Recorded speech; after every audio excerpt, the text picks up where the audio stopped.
Feelings belong at work. 6 reasons why. This is Ron Guzik. Why value feelings at work? I'd like to present here 6 compelling reasons to regard feelings as important to building and running a successful business.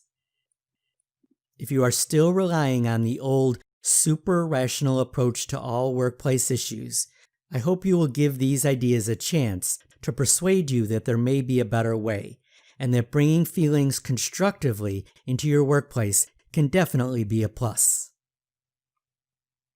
Number 1, feelings drive entrepreneurship. It is difficult to build a business, any business, without desire and enthusiasm. Think of the most successful entrepreneur you know. Doesn't he or she have an abundance of desire?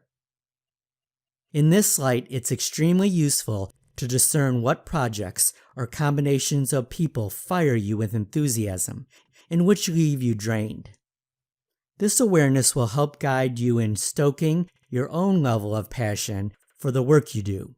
Your passion will typically be contagious, and partners and subordinates will catch and reflect at least some of your enthusiasm.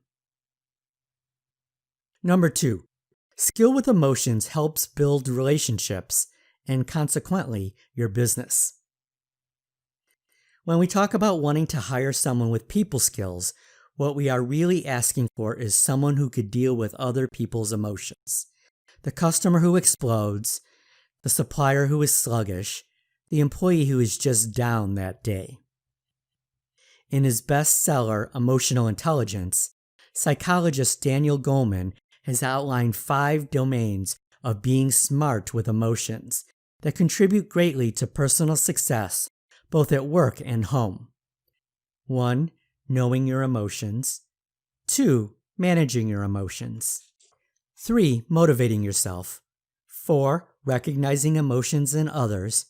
5. Handling relationships well. Awareness of and keen sensitivity to the nuances of these 5 categories of emotional intelligence will go far towards helping small business owners and managers work effectively with customers, suppliers, and employees. Number 3, people are less productive when they are emotionally troubled. One management consultant puts it this way: stress makes people stupid. When they are emotionally upset, Goleman says, people cannot remember, attend to something, learn, or make decisions clearly.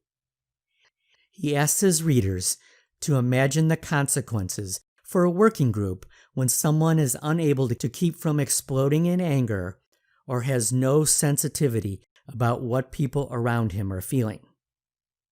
There are positive outcomes for the whole workplace, however, when people are sensitive to others' feelings, can handle disagreements so they don't escalate into shouting matches, and have the ability to promote a healthy flow of work from everyone around them, the psychologist adds. Number 4, conflicts are best dealt with by being aware of the feelings at issue. Underneath most conflicts lurk feelings of anger, frustration, jealousy, fear, or resentment. To ignore the feeling component of any conflict will reduce your effectiveness for working out a resolution. And effective conflict resolution skills are a great boon to the entrepreneur. You can never tell when you will have to talk with someone who is upset or disappointed or stewing with frustration. Marshall Rosenberg, PhD, who did conflict resolution seminars worldwide, assigns great importance to the experiencing and expressing of feelings by people at work. His model for nonviolent communication asks, in its second step, what are you feeling? It is hard to move towards the resolution of a conflict, Rosenberg stresses, unless you hear and understand the feeling of others. Number 5, feeling appreciated is important to your employees. In December 2018, Inc. magazine published an article entitled A new study reveals 70% of workers say they are actively looking for a new job. It shares research by Mental Health America of 17,000 employees in 19 industries. One of the key findings of this study is that a whopping 77% of respondents believe that employees were not given proper recognition. Most of what people say they want from their jobs, in fact, comes down to some form of feelings. They want to feel appreciated and valued. And constructive habits such as listening to your people, giving them positive recognition, and appreciating their hard work won't cost you a dime, just some emotional effort. Number 6, most entrepreneurial goals translate into feelings. What is it you want to achieve? A sense of accomplishment? Financial freedom? Pride in your product or service? A team spirit among your employees? Security for your family? All of these tend to be measured by how you feel about yourself and what you are doing with your enterprise. Today's new breed of entrepreneur is likely to be just as concerned about doing meaningful work or feeling good about what they're doing as about building great wealth.